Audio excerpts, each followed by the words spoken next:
আসসালামু আলাইকুম। যে লেখাটি দেখছেন এটা নামাজ বা সালাত নিয়ে লেখা।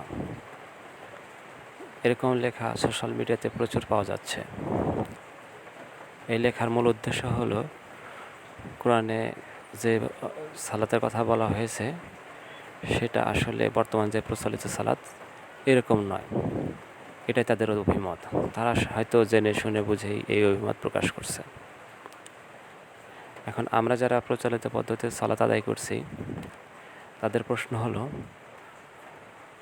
নবীজি কি তাহলে কোরআনের যে পদ্ধতি আছে সেই পদ্ধতি মেনটেন করে নাই? আর নবীজি আমরা যে পদ্ধতিতে সালাত আদায় করেছি উনি কি এই পদ্ধতিতে সালাত আদায় করেছে কিনা, এইটুকু আমার প্রাথমিক জিজ্ঞাসা। যদি নবীজি এই পদ্ধতিতে সালাত আদায় করে থাকে তাহলে কি নবীজির এই পদ্ধতি আমরা অনুসরণ করব কিনা, আর নবীজি ভুল করেছে কিনা, এই ব্যাপারটা বিচার বিশ্লেষণ করতে হবে। যারা লিখেছে তাদেরকেও এই ব্যাপারটা বিচার বিশ্লেষণ করতে হবে। আর নবীজি এর বাইরে অন্য কোনো পদ্ধতির কথা মুখে বলেছে কিনা, সেই ইতিহাস আছে কিনা, সেই ইতিহাস আমাদের ধরতে হবে কিনা, এগুলো বিচার বিশ্লেষণ করার প্রয়োজন আছে।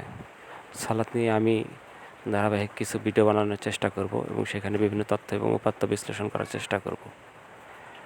আপাতত প্রাথমিক জিজ্ঞাসা এটুকুই যে নবীজি যে সালাত আদায় করেছে সেটা কোরআনের সাথে মিলেছে কিনা, অথবা উনি কোরআনের যে সালাত সেটা আদায় করেছে নাকি ওনার নিজের সালাত আদায় করেছে, আর নবীজির পদ্ধতিটা আমরা অনুসরণ করব কিনা।